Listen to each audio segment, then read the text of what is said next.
La vi bajar del elevador con los ojos rojos y las manos temblando.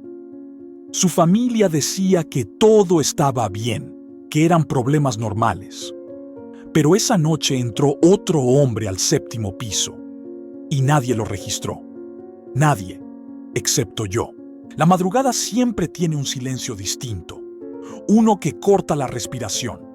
Y esa noche, justo a las 3:14 a.m., el corredor del edificio se iluminó con ese parpadeo cansado del foco que nunca quisieron cambiar. Yo estaba en la garita, con mi café recalentado, cuando escuché el clic suave del portón del estacionamiento. Ese sonido, yo lo conozco mejor que el latido de mi propio corazón. Me asomé por la ventana pequeña, esa que enmarca mis noches como si fueran una película de bajo presupuesto, y la vi. La nuera del señor Ramírez, la esposa joven de Mateo, entrando a paso frenético, con el maquillaje corrido y los ojos rojos. No venía sola. Detrás de ella, a una distancia prudente, esa distancia cobarde que solo toman los que sienten culpa, caminaba su suegra, la señora Elvira, con ese gesto altivo de quien siempre cree tener la razón, incluso cuando todos los hechos gritan lo contrario. Pero lo que realmente me encendió el pecho no fueron ellas, fue él. Mateo venía detrás, tambaleándose, oliendo a alcohol incluso desde donde yo estaba, y murmurando insultos que apenas lograban atravesar el pasillo. Yo lo observé desde la penumbra, porque así he pasado 30 años. Viendo el dolor ajeno como quien mira la lluvia escurrir por las ventanas, sin poder hacer nada. Al menos, no todavía. La esposa trató de entrar rápido al elevador, pero el elevador viejo del edificio nunca coopera con los desesperados. Siempre llega tarde, siempre ruge, siempre anuncia su presencia como un testigo cansado. Ella apretó el botón varias veces, y en ese temblor de dedos yo entendí que no era la primera vez que regresaba llorando. No, ese tipo de llanto ya venía usado, doblado, cargado de historia. «Te dije que no hablaras así delante de mi madre», susurró ella, con voz rota. «Pues tu madre que no se meta donde no la llaman», respondió él, arrastrando la lengua. «Y tú, deja de hacerte la víctima». El elevador abrió por fin. La esposa entró. La suegra, rígida, la siguió sin mirarme, como siempre hacía, porque en su mente los porteros somos parte del mobiliario. Pero Mateo, él sí me vio. Me clavó los ojos mientras sostenía la puerta con una mano. Ese fue el instante exacto en que supe que algo estaba fuera de control. Ese tipo de mirada, yo la he visto demasiadas veces. La mirada del hombre que sabe que hizo daño, pero todavía cree que nadie va a poder probarlo. El elevador subió, rechinando como si arrastrara la tristeza de toda la familia. Yo quedé abajo, escuchando cómo el eco del pasillo se tragaba el silencio. Pero el silencio no dura mucho en un edificio como este. Apenas unos minutos después, desde el piso 7, empezaron a caer murmullos. Primero como gotas, luego como un río. ¡Cállate, Mateo! No me hables así delante de mi mamá. Tú me provocas. Eso no es cierto. Siempre te haces la sufrida. Las voces no subían en volumen porque querían ser violentas, sino porque alguien estaba perdiendo el control. Y alguien más ya lo había perdido hacía tiempo. Yo cerré la libreta donde llevaba apuntes de turnos y reparaciones y la abrí en otra página, una limpia, una nueva, una que todavía olía a papel sin usar. Y ahí comencé a escribir la hora exacta, 3:22 a.m. Discusión fuerte en el departamento 704. No era la primera anotación que hacía sobre ellos, pero era la primera que escribía con la certeza de que esa noche algo iba a romperse. Los gritos pararon de repente. Ese tipo de silencio cargado, espeso, que hace a cualquier portero enderezar la espalda. Porque el silencio siempre es señal de que se cruzó un límite. A los pocos minutos, el elevador volvió a bajar. Abrió sus puertas como un animal cansado, y de ahí salió la esposa, sola, con las manos temblando. Caminó hacia mí. Yo no dije nada, como he aprendido a no decir. El viento que entraba por la cochera movía su cabello, pero no lograba apagar el brillo de miedo en sus ojos. ¿Usted tiene café?, me preguntó, casi avergonzada. Sin hablar, se lo serví. Mi silencio siempre ha sido mi forma de respeto, pero cuando sus dedos tocaron la taza, pude ver algo que pocos ven. El temblor de quien ya no sabe si está huyendo o si simplemente está sobreviviendo un día más. No sé cuánto tiempo más voy a aguantar, susurró, mirando hacia el piso como quien teme que incluso el concreto la esté escuchando. Yo quería decirle que no estaba sola, que yo había visto cada entrada, cada salida, cada noche donde regresaba con la mirada apagada, pero mi trabajo no es consolar. Mi trabajo es ver, registrar, guardar, esperar. ¿Quiere que llame a alguien?, pregunté al fin, con voz baja. Ella negó con la cabeza, tragó saliva. Mi suegra dice que soy exagerada, que Mateo solo se pone así cuando toma, pero yo sé que no es normal. ¿Y usted ha visto cosas, ¿verdad? Ese fue el primer momento en el que ella insinuó que sabía que yo sabía, que ella intuía mi rol invisible en la vida del edificio, que comprendía que yo, desde la garita, era el único testigo fiel que nunca fallaba. Pero antes de que pudiera decir algo más, las puertas del elevador volvieron a abrirse. Ahí estaba la suegra, erguida, fría, con una mirada que podía desgarrar pintura de las paredes. «No andes molestando al señor», le dijo a su nuera. «Vamos, Mateo ya está tranquilo». La esposa retrocedió un paso. Sus ojos, sin embargo, se clavaron en los míos por un segundo suficiente para decir todo lo que su boca no podía. Un segundo donde me pidió ayuda sin pedirla, donde suplicó ser vista. ¿Y yo? Yo ya la había visto desde hacía meses. La suegra tomó a la esposa del brazo con fuerza innecesaria y la arrastró hacia el elevador. Yo escuché cómo la puerta se cerró, cómo el mecanismo oxidado tragaba la tensión, cómo los cables vibraban como cuerdas de un violín desafinado. Pero no fue eso lo que me heló la sangre. Fue lo que ocurrió después. A las 3:41 a.m., la puerta del estacionamiento volvió a abrirse. Solo que esta vez no era la esposa, ni la suegra, ni Mateo. Era un hombre, alto, joven, con una chamarra oscura y un paso decidido. Caminó directo hacia el elevador sin mirar a los lados, como quien ya conoce el edificio, como quien ya ha estado ahí demasiadas veces, como quien tiene una cita que no quiere que nadie note. Pero yo conozco el ritmo de los amantes clandestinos. Sé distinguir cada silencio. Presionó el botón del elevador, miró su celular, sonrió levemente. Ese tipo de sonrisa yo la he visto miles de veces. La sonrisa del que se siente bienvenido en un lugar donde no debería serlo. El elevador bajó, se abrió, él entró. Y justo antes de que la puerta se cerrara, el hombre dijo algo en voz muy baja, pero clara para mis oídos entrenados. «Estoy aquí, amor. Amor. No, hola. No, ya llegué. No, abriste la puerta. No, ¿estás bien? Amor». Y subió directo al 7º piso. Yo no me moví, ni respiré. Solo apreté mi bolígrafo contra la libreta y escribí una nueva línea, la más peligrosa de todas. 3:41 a.m. Ingreso de hombre no residente al 7º piso. Relación afectiva no declarada. Y entonces, lo supe.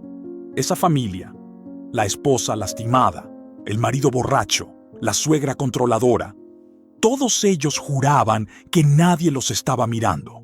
Pero yo estaba ahí. Yo siempre estoy. Y esa noche, por primera vez en muchos años, sentí que lo que estaba viendo no iba a quedar en silencio por mucho tiempo. Yo siempre he dicho que uno no se hace portero. Uno se vuelve portero a fuerza de ver demasiado. Después de 32 años en la misma garita, en los mismos pasillos húmedos, con las mismas luces parpadeando sobre mi cabeza, aprendí que nada en un edificio es realmente silencioso. Todo habla. Las puertas, los pasos, los ascensores, los murmullos que creen que no viajan. Y yo, sin quererlo, me convertí en el guardián de esos ecos. Nadie comienza su vida soñando con ser el hombre que observa desde la sombra, pero aquí estoy. Y, aunque muchos me ven como una figura inmóvil detrás de un vidrio sucio, a mí me gusta pensar que soy algo más. El único que escucha antes de que todo se derrumbe. Esa familia, la del 704, no fue la primera que vi desmoronarse desde mis silencios. Pero sí fue la que despertó algo en mí que creí muerto desde hace años. Esa sensación incómoda de que si yo no anotaba cada detalle, si no guardaba cada gesto, alguien inocente iba a quedar borrado por completo. La historia de ellos empezó mucho antes de aquella madrugada, mucho antes del amante clandestino subiendo por el elevador viejo. Mucho antes del llanto ahogado de la esposa y del veneno suave de la suegra. Yo comencé a observarlos desde el primer día que aparecieron con sus maletas nuevas, con esa sonrisa cortada de familia que quiere parecer feliz frente a los demás. Me acuerdo bien. Ella entró primero. Tenía esa luz en los ojos que solo tienen quienes todavía creen que los edificios son lugares seguros. Sostuvo una caja con plantas. Le brillaba la esperanza en la cara. Detrás venía Mateo, con paso confiado, golpeando el piso como si el edificio entero le perteneciera. Y justo atrás, como un fantasma elegante, la señora Elvira, la suegra. Rostro sin arrugas, mirada afilada, perfume caro que llenó el lobby. Desde ese primer día supe que no era una visita común, era una presencia permanente, una sombra que no necesitaba permiso para quedarse. Aquí estaremos bien, ¿verdad, mi amor?, dijo la esposa, sonriendo. Yo asentí, porque es lo que se espera de mí, pero por dentro pensé, ojalá, señora, ojalá. Los primeros meses fueron normales. O, mejor dicho, tuvieron pequeñas fracturas que solo alguien como yo puede ver. Las señales de que algo se está torciendo siempre empiezan igual. Las risas que suenan forzadas, los silencios que duran demasiado, las llaves que entran tarde en la noche, las miradas que se cruzan sin cariño. Y yo, desde mi asiento gastado, veía todo eso como quien observa un vidrio rajarse centímetro por centímetro.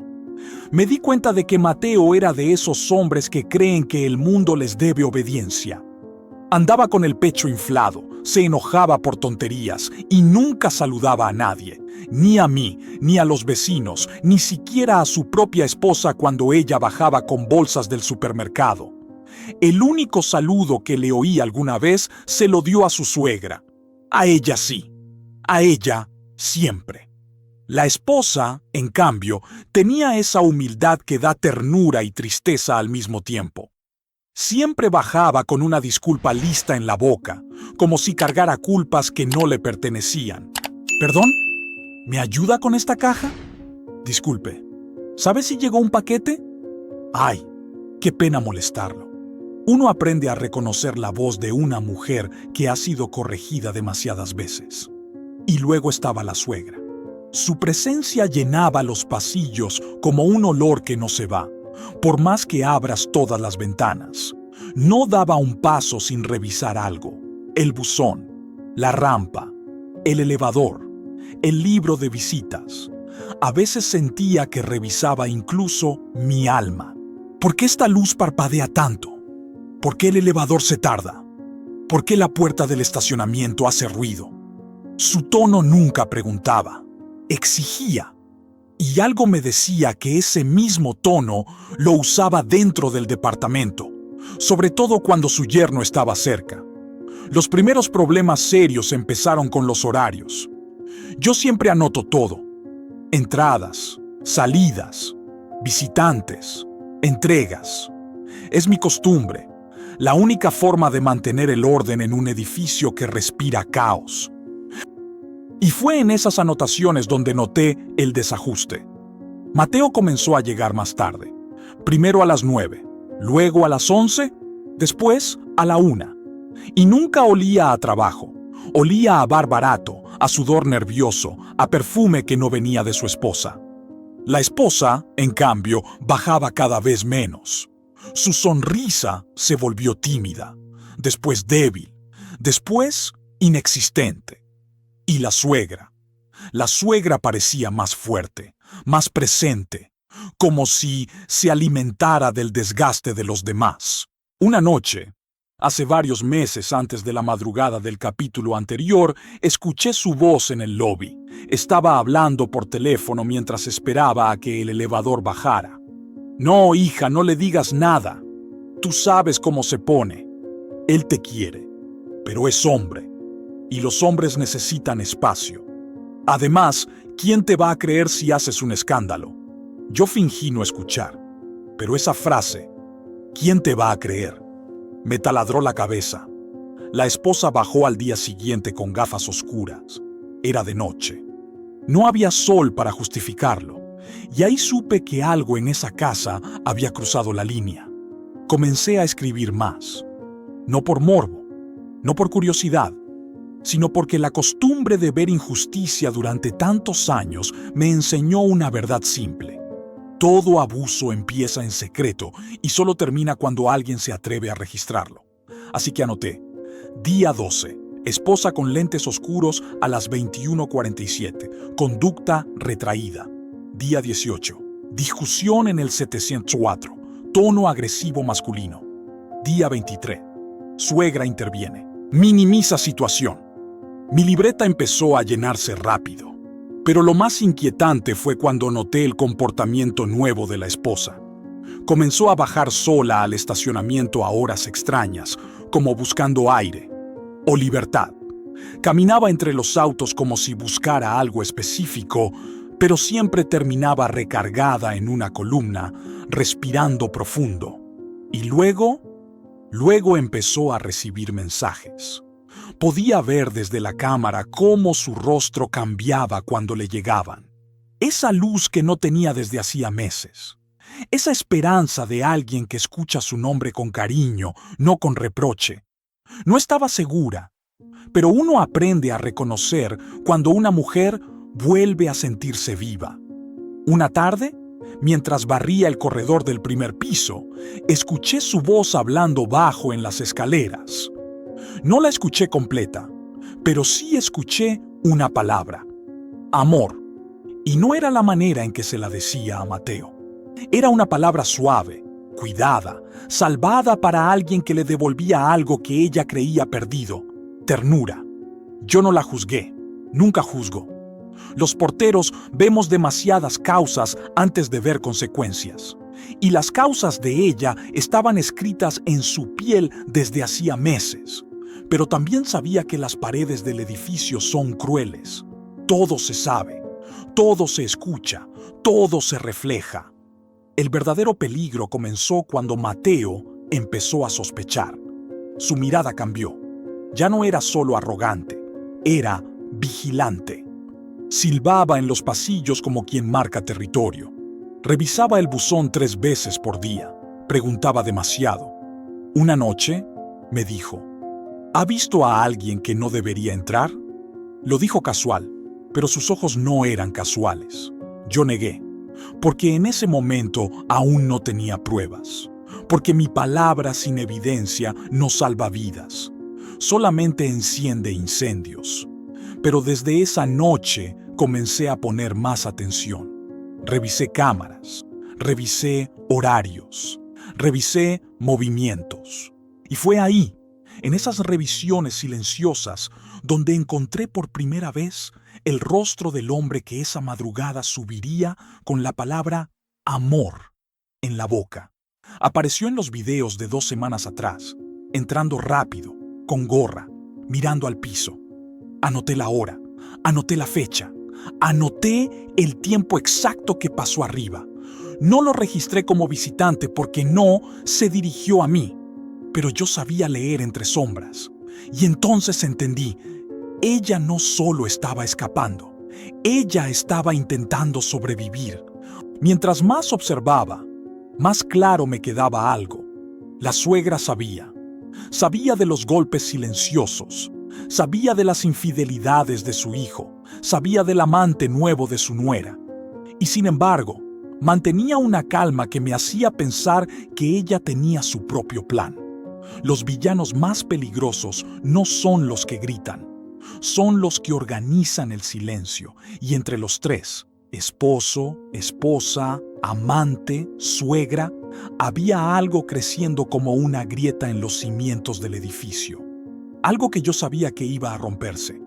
Algo que ya olía a tragedia. Yo, desde mi garita, seguí tomando nota.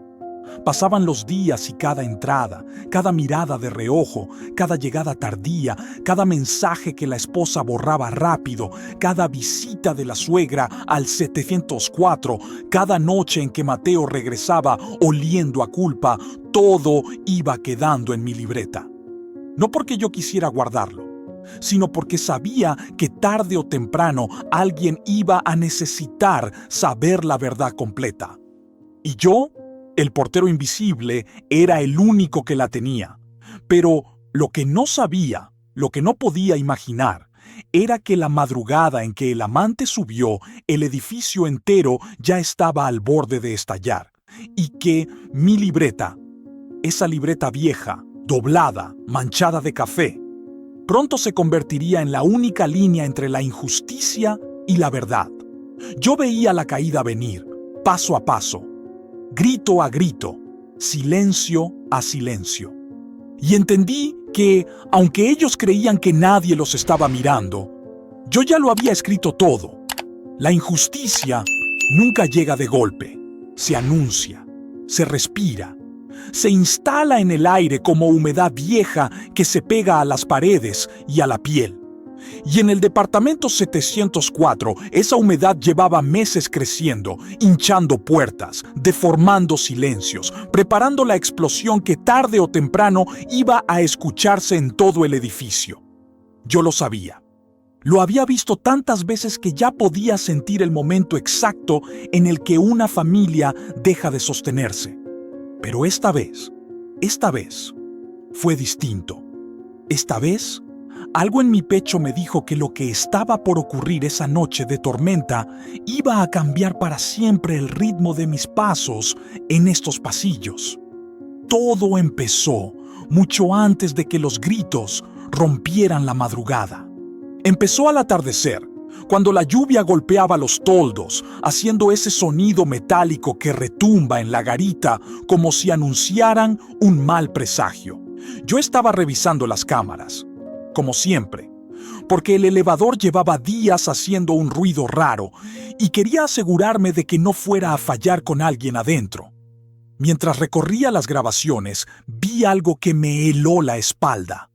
La suegra, la señora Elvira, entrando al departamento del 704 sin tocar, como si la casa entera le perteneciera. Tenía un semblante duro, una determinación que yo ya conocía de memoria. Entró directo, cerró la puerta detrás de ella y apagó el pasillo con un silencio incómodo. 10 minutos después, bajó la esposa, con los ojos hinchados, con un suéter que no era suyo. Caminaba como quien intenta borrar el temblor de las piernas. Yo me levanté apenas un poco de la silla, pero ella hizo un gesto leve, como diciendo, no diga nada. Y yo no dije nada. Nunca digo nada antes de tiempo. Pero lo que vi en ese instante fue más claro que cualquier palabra. Ella estaba rota. No cansada, no triste, no frustrada, rota. Como si alguien hubiera tomado los últimos pedazos de su dignidad y los hubiera aplastado con la mano. Se acercó al mostrador de la garita. ¿Tiene un pañuelo?, me preguntó sin mirarme. Le pasé uno de los míos. Ella lo apretó entre las manos como si fuera un salvavidas. Mi suegra dice que todo es culpa mía, susurró. Dice que soy una mala esposa, que exagero, que provoco a Mateo. que si él sale con otras es porque yo lo descuido. Sus palabras no tenían rabia, tenían resignación. Esa resignación que me parte el alma porque es la más peligrosa de todas, la que hace a una mujer creer que merece lo que está viviendo. No debería decirme esto, ¿verdad?, dijo, bajando la voz. Usted solo es el portero, pero no sé por qué siento que usted ya sabe todo. ¿Sí? Yo sabía. Lo sabía desde antes de que ella se diera cuenta. Pero antes de que pudiera responderle, escuchamos el ruido que odio, el que anuncia tragedia. El portón del estacionamiento golpeó fuerte, cerrado con demasiada fuerza desde afuera. Era Mateo. Entró empapado, con la camisa pegada al cuerpo, con el olor a alcohol mezclado con la lluvia. Sus pasos resonaban en el concreto como martillazos. Cuando vio a su esposa junto a mí, se detuvo. Se secó la cara con la manga y sonrió esa sonrisa peligrosa que no tiene nada de alegría. ¿Interrumpiendo al señor?, preguntó, fingiendo cortesía. Ella retrocedió un paso. Eso me dijo más que cualquier palabra. Solo vine por un pañuelo. ¿Un pañuelo?, repitió él acercándose. ¿Y para eso bajaste? ¿A llorarle al portero? Sentí el golpe antes de escucharlo. No me tocó a mí, pero uno reconoce cuando la violencia verbal está a 2 segundos de volverse física. Ella negó con la cabeza, pero Mateo no esperaba respuestas. Claro que sí. Si no estás llorando porque te hablo fuerte, estás llorando porque... Se detuvo.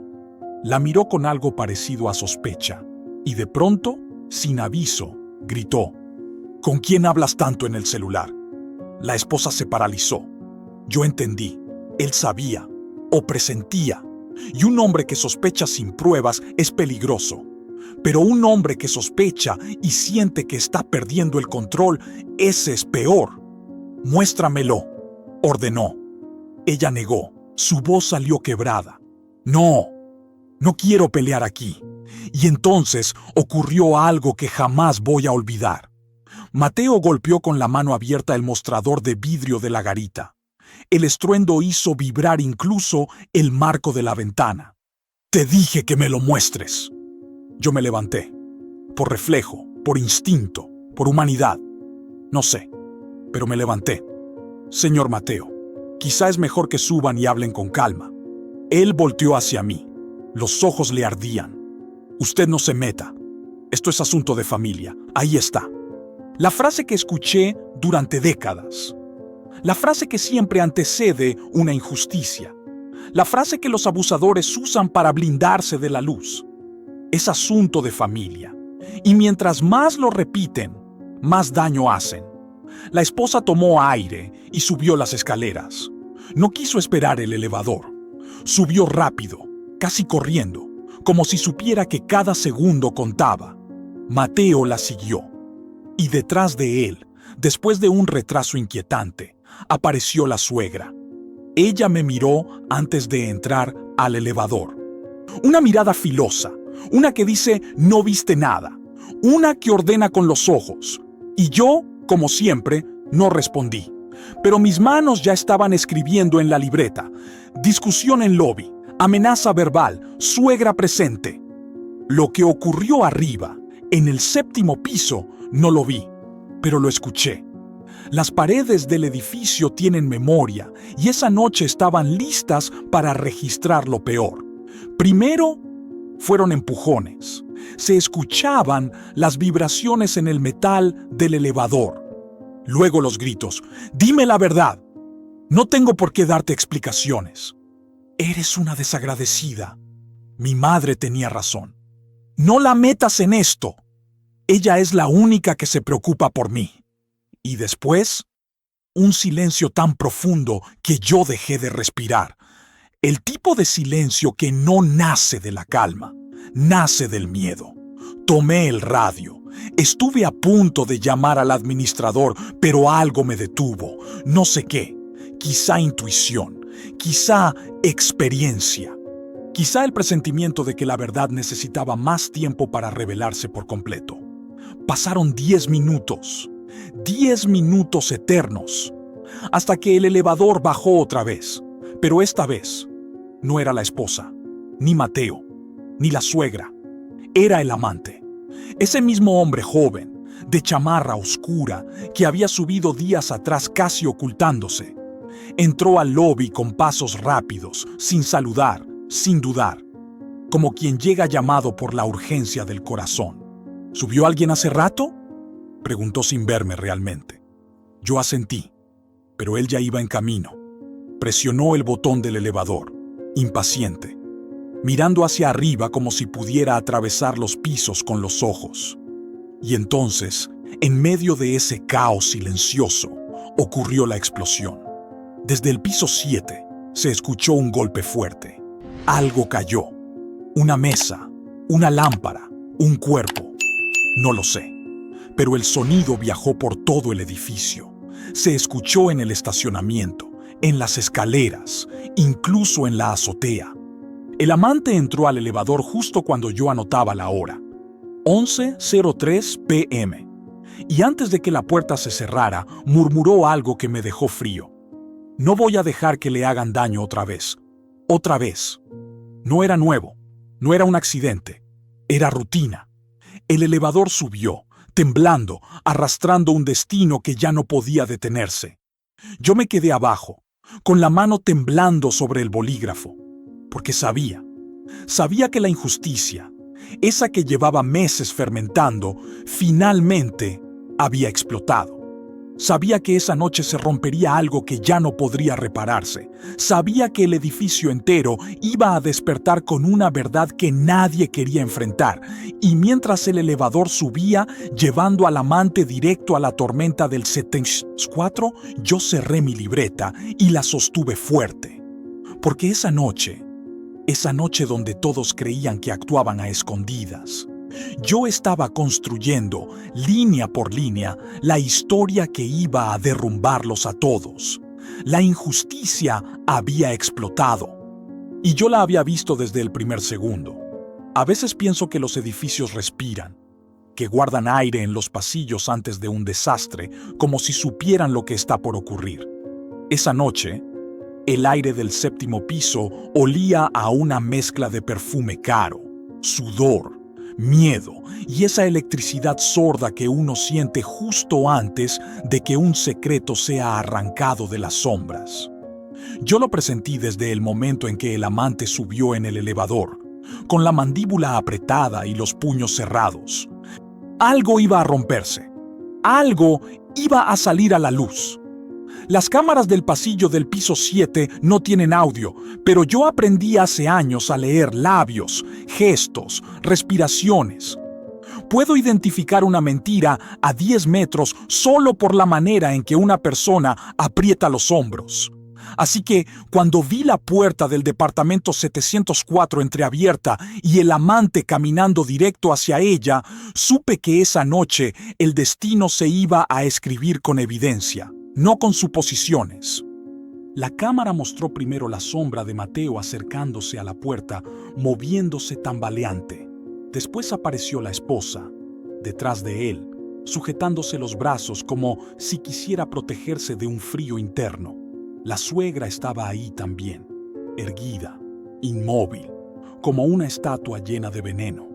Yo podía imaginar el ruido dentro del departamento, aunque no lo escuchara.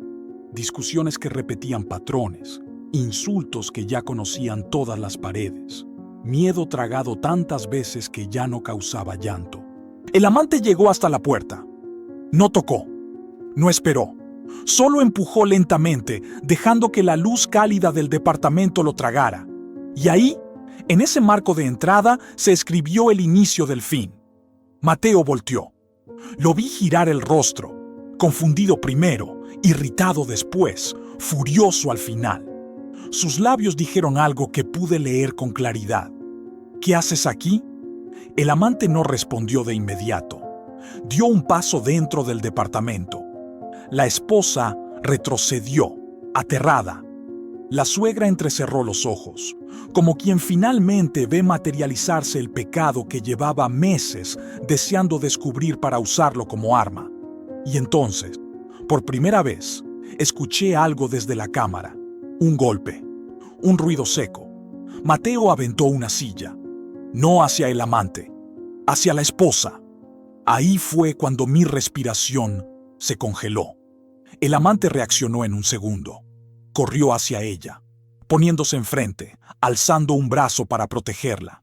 Mateo levantó la mano otra vez, ciego de rabia. La suegra dijo algo. Solo pude leer, se lo merece. Y esa frase me quemó por dentro, porque ahí estaba la prueba definitiva de lo que yo sospechaba. No era solo Mateo. Era una cadena de abuso sostenida por silencio, tradición y un amor enfermo. El amante gritó. Esta vez el audio sí llegó, débil pero claro. «No la toques». Y Mateo se le lanzó encima. La cámara vibró por el impacto, como si incluso la tecnología se asustara. Los hombres forcejearon. La esposa gritó. La suegra intentó apartarlos, pero no por mí. Lo hacía como quien protege la nación, no a las personas. Desde la garita, mi mano temblaba sobre el botón del radio. Llamar a la policía. Había algo que...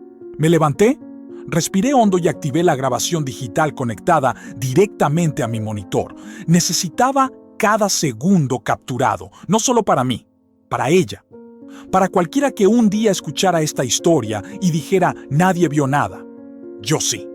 De pronto, la pelea se detuvo. Mateo, jadeando, empujó al amante hacia afuera del departamento. La esposa volvió a colocarse entre ellos. La suegra gritó algo que me dejó helado. «Si te vas con él, no vuelvas a mi casa. Eres una deshonra». La esposa tembló. No de miedo, de una tristeza rota, profunda, como la del niño que crece creyendo que un día su madre va a amarlo sin condiciones y descubre que ese día nunca va a llegar. El amante extendió la mano hacia ella. Un gesto simple, un gesto humano, un gesto que decía, «No estás sola». Mateo empujó la puerta con fuerza.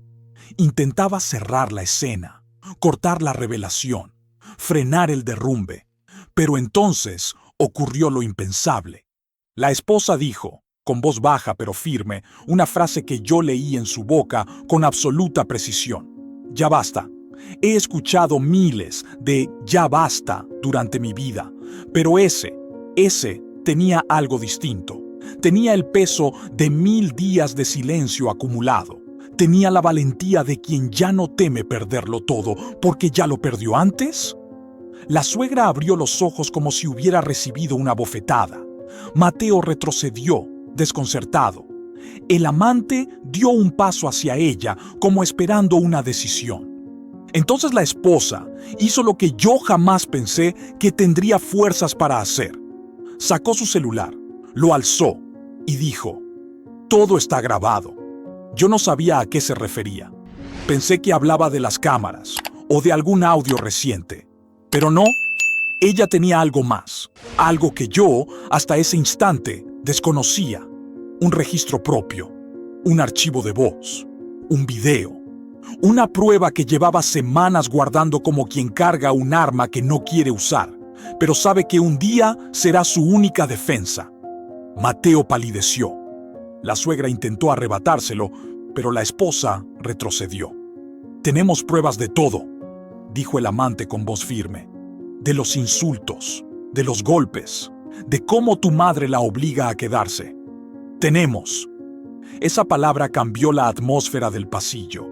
Ya no era ella sola. Ya no era una víctima aislada.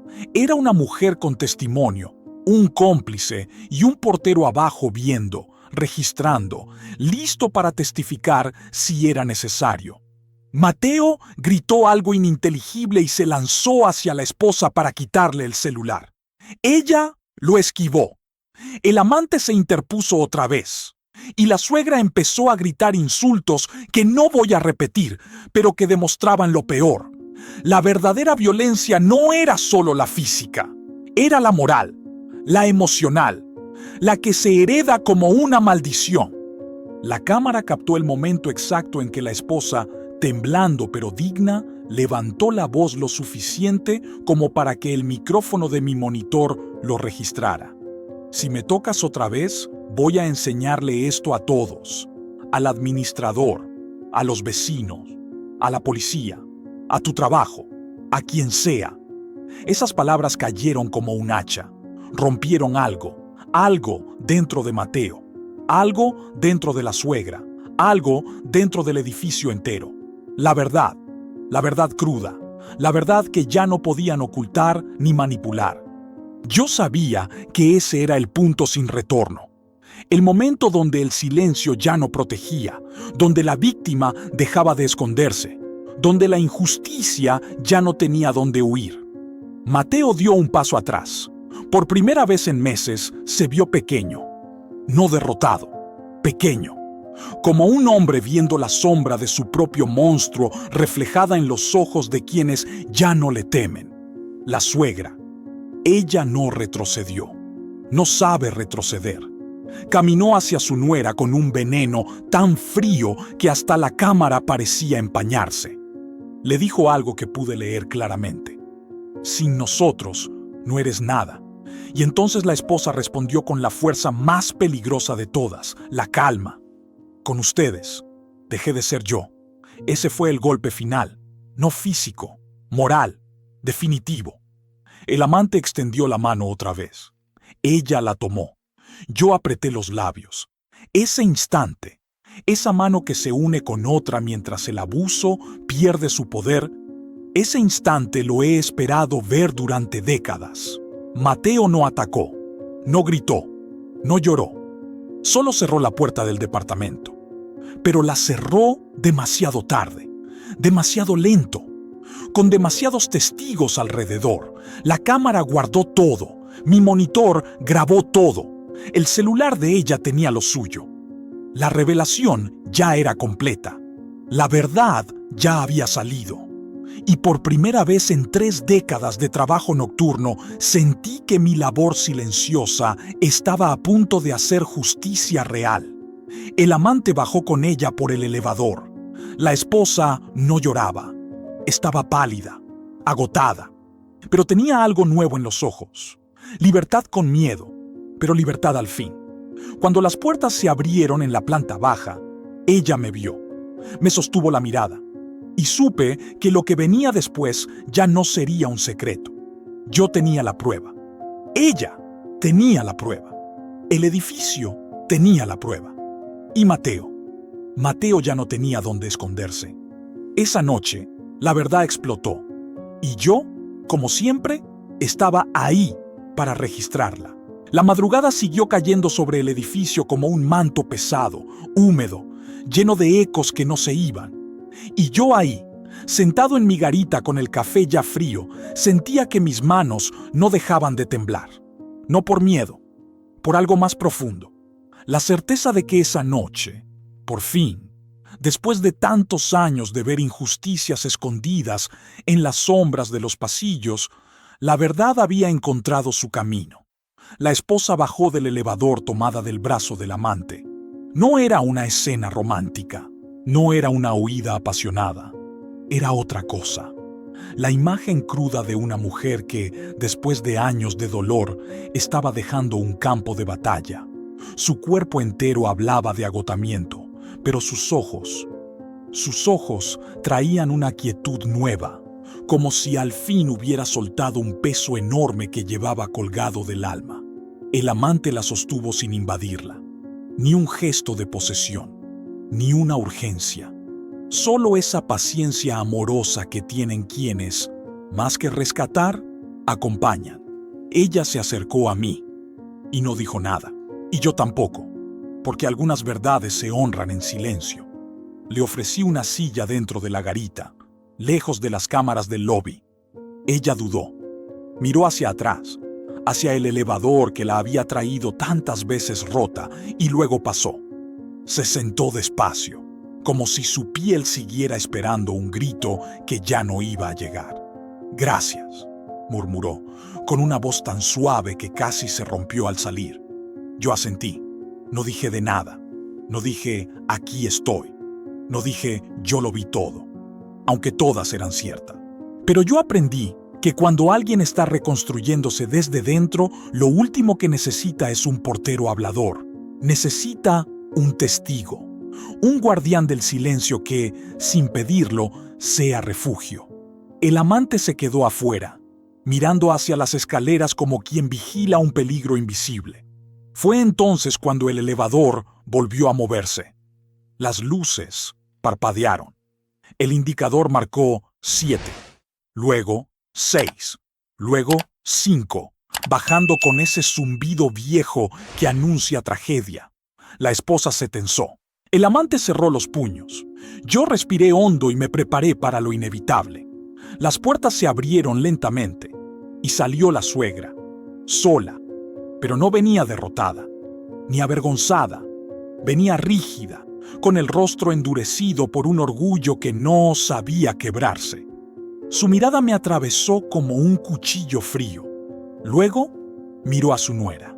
«Vas a arrepentirte de lo que hiciste», dijo sin mover un músculo del rostro. La esposa no respondió. No bajó la mirada como antes. No se encogió. Solo se mantuvo quieta, como quien ya no acepta castigos que no merece. La suegra continuó. «Mi hijo está destruido por tu culpa. Lo provocaste. Lo hiciste perder la cabeza. Y ahora quieres que todos te crean una víctima».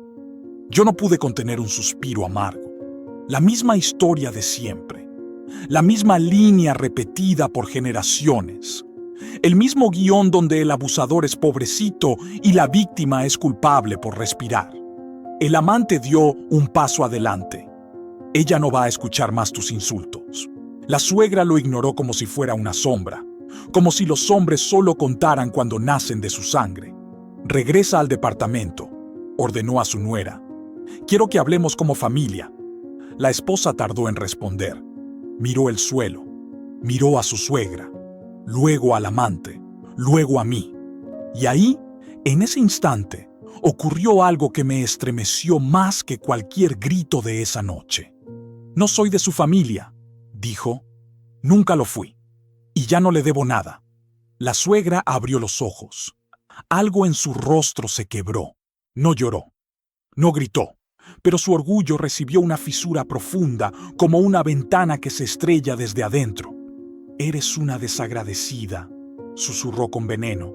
«Te di techo, te di apoyo, te di...». La esposa la interrumpió. «Usted me quitó todo. Me quitó mi voz, me quitó mi tranquilidad, me quitó mi vida.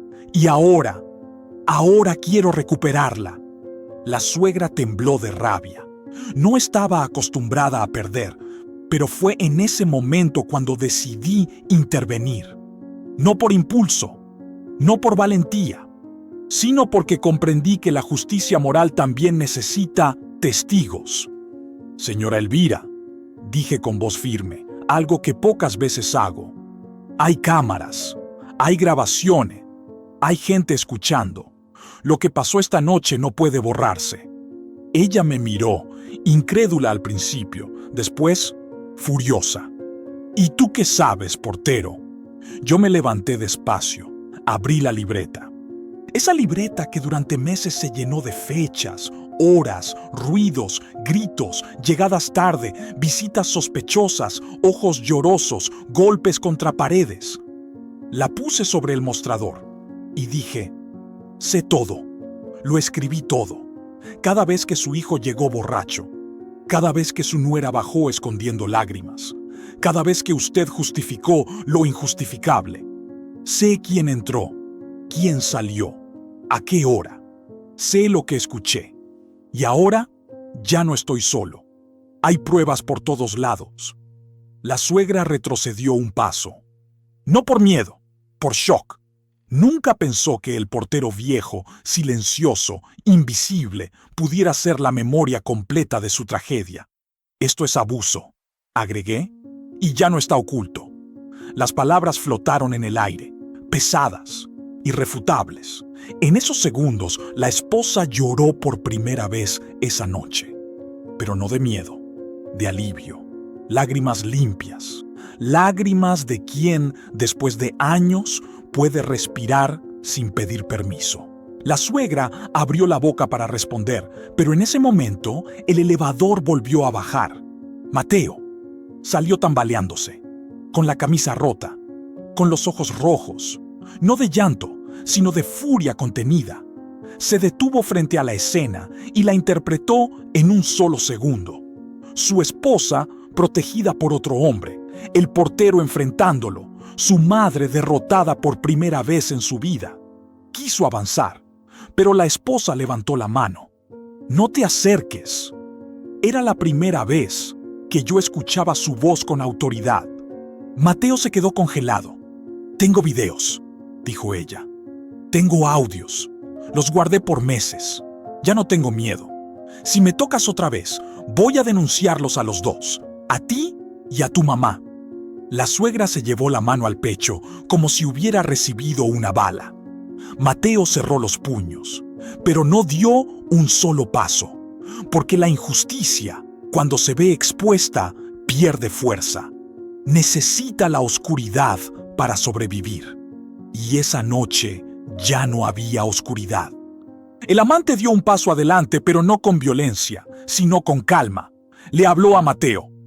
«No voy a pelear contigo, pero tampoco voy a dejar que la lastimes más. Este es el fin». Mateo apretó los dientes. «Ella es mi esposa». «Era», corrigió ella. Esa palabra lo desarmó. No gritó, no golpeó nada. Solo bajó la cabeza, como si toda la rabia se hubiera convertido en un peso imposible de sostener. La esposa pidió sus cosas. Yo acompañé al amante hasta el elevador para que pudiera subir por ellas sin miedo. La suegra se quedó en silencio, mirando la pared, derrotada por la única fuerza que nunca supo controlar: la verdad. Cuando bajaron, la esposa llevaba una maleta pequeña. Nada más. 30 años de vida reducidos a una bolsa que no pesaba ni 5 kilos. Antes de salir del edificio, se acercó a mí. «Gracias», dijo. Usted fue el único que vio todo». Yo le respondí. «No, el edificio también lo vio. Las paredes, los pasillos, las cámaras, las noches. Él nunca estuvo tan escondido como creyó». Ella sonrió. Una sonrisa triste, pero libre. El amante abrió la puerta del estacionamiento. La lluvia seguía cayendo. La esposa cruzó bajo el agua sin correr, dejando que cada gota le quitara un resto de su pasado. Cuando se fueron, el silencio volvió al lobby. Un silencio distinto, un silencio limpio. Mateo subió desmoronado. La suegra lo siguió sin hablar. Y en esa imagen entendí la verdadera justicia moral. No era venganza, no era castigo. Era que cada quien enfrentara su propia verdad sin máscaras. Me quedé solo en la garita, con mi café frío y mi libreta llena. La abrí. La última página estaba en blanco. La llené con una frase sencilla. La verdad salió. Y esta vez, nadie pudo esconderse. Cerré el cuaderno.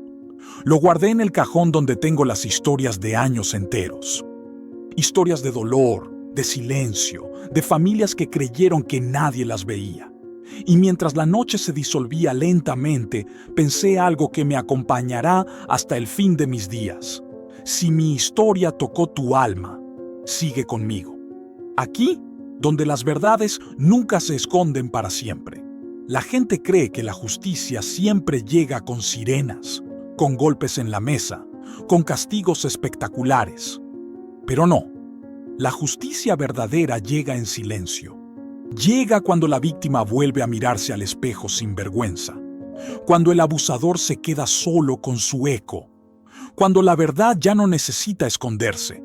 Yo sigo aquí, en la misma garita, con el mismo café recalentado, con las mismas luces del pasillo parpadeando como si nunca aprendieran a quedarse quietas. El edificio volvió a su rutina. Los vecinos siguen entrando y saliendo. Algunos saludan, otros ni me miran, como siempre, como toda la vida. Pero algo cambió. Cada vez que paso frente al elevador, recuerdo esa noche. Cada vez que escucho pasos en la madrugada, recuerdo que el silencio puede ser un arma o una protección, dependiendo de quién lo sostenga. Cada vez que abro mi libreta, sé que no escribo por costumbre. Escribo porque alguien, algún día, va a necesitar que la verdad esté completa. Esa mujer se fue con poco equipaje, pero con la espalda recta. Ese hombre se quedó con todo, pero vacío. Esa madre perdió el control que confundía con amor. Y yo hice lo único que sé hacer: mirar, registrar, esperar el momento justo. Porque nadie imagina cuánto pesa ser invisible. Nadie sabe lo que carga un portero que ve familias romperse detrás de puertas cerradas. Pero alguien tiene que recordar. Alguien tiene que dejar constancia. Ellos juraron que nadie los estaba mirando, y quizá tenían razón, para el mundo, pero no para mí. Yo estuve ahí, siempre estoy. Y mientras haya pasillos, cámaras, llaves viejas y puertas que se cierran creyendo que esconden pecados, la verdad va a encontrar la forma de salir. Porque tarde o temprano, el silencio habla. Si esta historia te estremeció, si reconociste en ella un pasillo, una puerta cerrada, un silencio que también has vivido, quédate conmigo. Aquí se cuentan las historias que nadie quiso escuchar. Aquí habla el que vio todo y cayó hasta que la verdad ya no pudo esconderse. Acompáñame, porque mientras alguien crea que nadie está mirando, yo seguiré aquí, observando, registrando y contando lo que otros intentaron ocultar.